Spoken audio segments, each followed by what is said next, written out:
आं बेखौसो आसरित सानदों बै समाव 17टा आरो 11टा खालामोब्ला 29टा जायो अब्ला बे समावहाय जोङो एबसुलिट मोनसे गभर्नमेन्ट दानो हायोमोन ज' जानायनि लामाया बेनोमोन समाबो बेनो एखेबारे माने गोनांथारमोन नाथाय बेखौ खालामालासे साराय 4 बोसोर 5 बोसोर सरखार जोबनायनि उनावसो दा दुलाराय बर' फरायसा आफादनि आफादगिरि दिपेन बर'खौ ज' जानो खावलायनायखौ नुनो मोनो दा बे पदम फुलखौ फुनानै ज्राव गारहैनो पदम फुलक उथाय फेलाबलय कारणे नांगल खामनाय ट्रेक्टरो खामनाय आमार এই হাতেদি আমি উঠাই ফেলাবা লাগিব না কি কয় রাইজসকল दा बेखौ नोंथांमोना नुबाय रायजोफोर दिनैहाय पर्बजरायाव कंग्रेसनि दोहौआ फैजेनबाय एके 100% सियर बावहाय कंग्रेसखौ रावबो लाखिनो हाया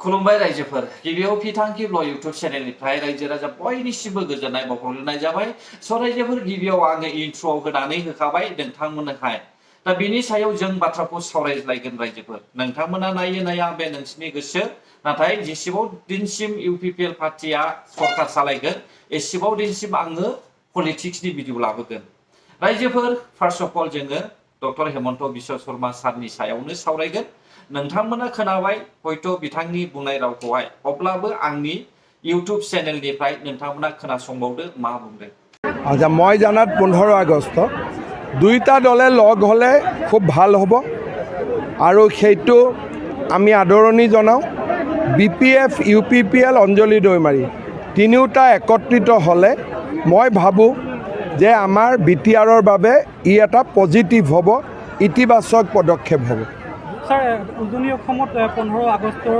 কৰিবলৈ দল সংগঠনে আহ্বান জনাইছে কি ক'ব মই যোৱা দুদিনমান আগতেও কৈছোঁ আহ্বান আমি সকলোৱে জনাম অনুৰোধো কৰিম আন্দোলনো কৰিম খালি আইন কোনেও হাতত তুলি ল'ব নালাগে আইন তোলাৰ কামটো চৰকাৰৰ স্যাৰ ইপিনে আৰু গৌৰৱ গগৈসকল বোলে ন অসমীয়া তেওঁ ভাল কৰি ন অসমীয়াসকলক তেওঁৰ ঘৰত ৰাখি থৈ দিয়ক আমাৰ ঘৰততো জাগা নাই অসমীয়াৰ কাৰণে আমাৰ জাগা নাই ন অসমীয়াৰ কাৰণে আৰু ক'ত জাগা আছে মাটি বাৰী নাই জাগা নাই ঘৰ নাই অসমীয়াখিনিকে জাগা দিব পৰা নাই ন অসমীয়াখিনিকতো দিব নোৱাৰোঁ গতিকে ন অসমীয়াখিনিক গৌৰৱ গগৈয়ে ৰাহুল গান্ধী ঘৰত ৰাখি দিয়ক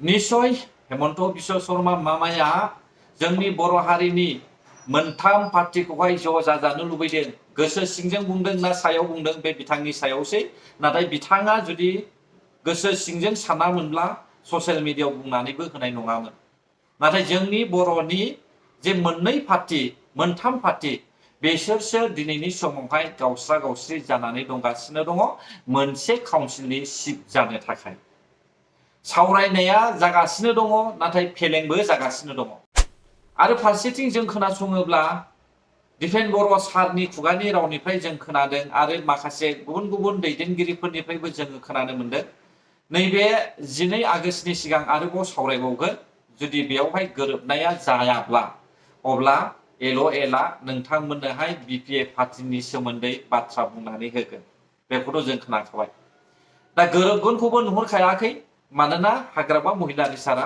इउपिपिएल पार्टिखौसो सरकार सिफायनानैहाय बिपिएफआव फैनो थिनगासिनो दङ दा बेखौहाय गोरोबगोन होननानै आं माब्लाबो सानना रायजो इउपिपिएलआ माब्रै बिटिआरखौ सिफायनांगौ बर' हारिया एरदोंसो बर' हारिया सिमा हाबसननाया इउपिपिएल पार्टिनि बिटिआर एकर्डनि गेजेरजोंसो जादों एनडिएफबिफोरनि एकर्ड खालामनायनि मिनिंआ थालाय रायजोफोर अब्ला बे समाव जों अब्ला मिथिबाय दे हाग्रामा महिलारि सारा एनडिएफबिखौ मोजां मोना आरो सानजाहानि रायजो राजाफोरखौबो हाबसननायखौहाय हामजाया मेन जाहोना बेनोखा रायजो दा माब्रै एनडिएफबिखौ मोजां मोनो होननानै सानदों नोंथांमोनालाय दुर्गादास बर' बिथाङा जेब्लानाखि आसामनि सासे मिडियानि गेजेरावहाय पृथ्वीराज नारायण देब मेस, रन्जित बसुमतारी, दुर्गादास बर' आरो बिजेपिनि सासे बिसोर सावरायज्लायदोंमोन बे समावहाय एनडेबिखौ रायदों। दुर्गादास बर'आ रन्जित बसुमतारी सारखौ हाग्रानि नङा हाग्रा नङा होनलायनानै खोथा बुंदों।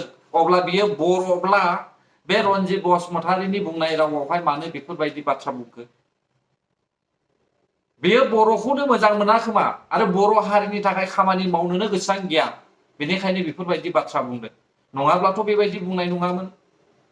दा आं बुङोब्ला नोंथांमोना एसे दुखुबो मोननो हागौ, थेवबो आं बुंगोन रायजोफोर, जेसेबांनाखि एनडेबि जोबजादों बिपिएफनि समाव जोबजादों।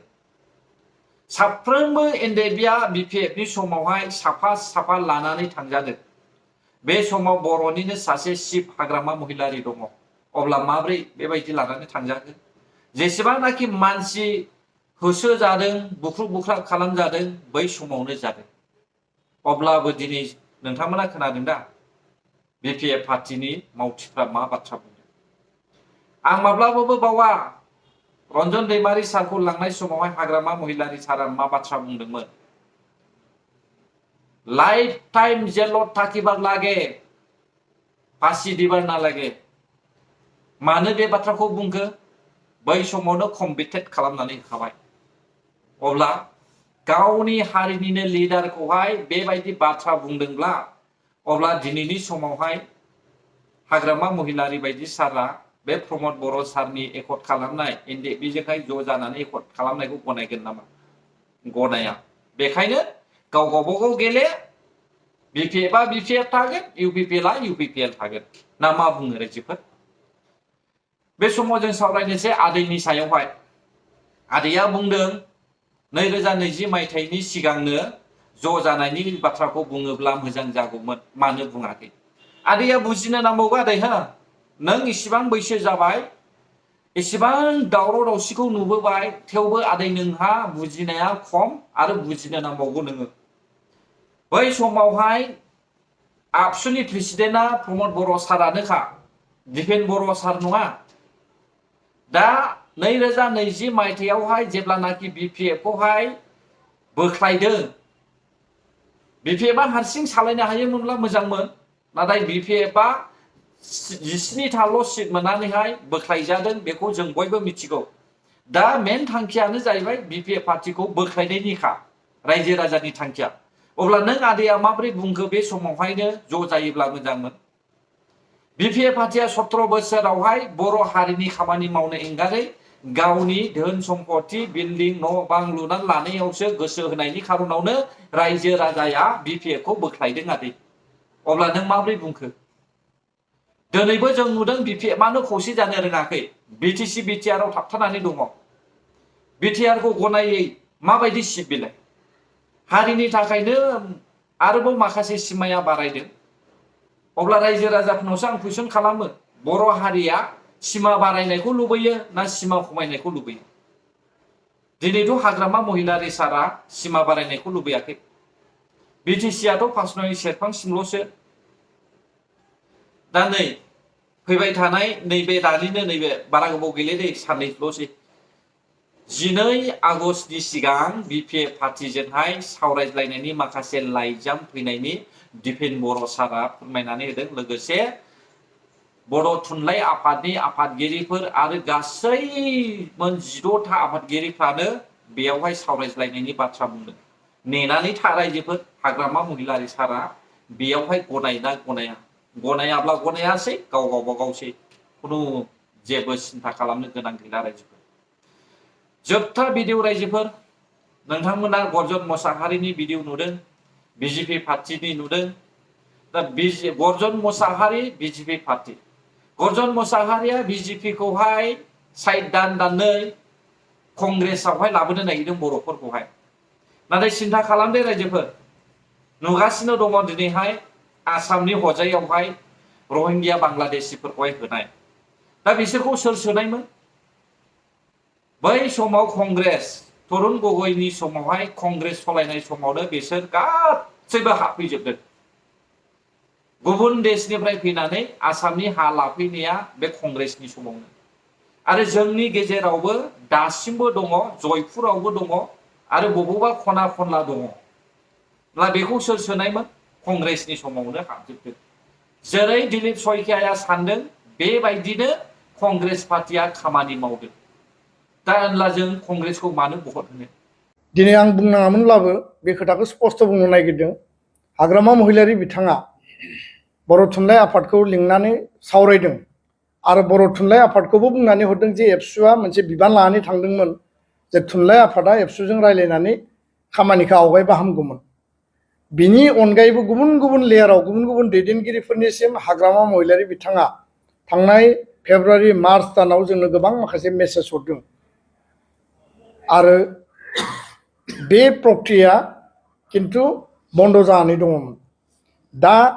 जुलाइ दाननि जोबनाय फारसेथिं बिसायख'थिया सेप्तेम्बर दानाव फैगासिनो दङ बेखौ लानानै हाग्रामा महिलारि बिथाङा आरो मिडियायाव बुंबाय जे खौसेथिनि जि बाथ्रा रायलायनायनि जि बाथ्रा आङो रेडि दङ जुदि इउपिपिएलआ आवगायबोयोब्ला आरो इउपिपिएलनि आफादगिरि बिटिसिनि आथिखालनि चिफ प्रमद बर' बिथाङाबो बुंबाय जे हारिनि सार्थआव माहारियारि आफादफ्रा जिखौ हांख्रायदों बे हांख्रायनायखौ बिथा खालामनानै आंबो सनमान होयो जातीय संगठना जि लुबैदों आं बेयाव एकमत बेखौनो लानानै दहाय बुंनाय बायदि जे 13 जुलाइ आरो 3 आगस्टआव खेबनै बर' माहारियारि आफाद गौथुमफोरा जिरायबाय सावरायबाय मोननै थांखि लाबाय माहारियारि गौथुमफोरा जों एक आरो ज' खौसे लोगो नांनानै हाग्रामा महिलारि बिपिएफनि आफादगिरि आरो इउपिपिएलनि आफादगिरि बिटिआरनि चिफ प्रमद बर' बिथांमोननो थोंजोङै लाइजाम हरनाय जाथों आरो बिथांमोनखौ आलादा आलादायै गासै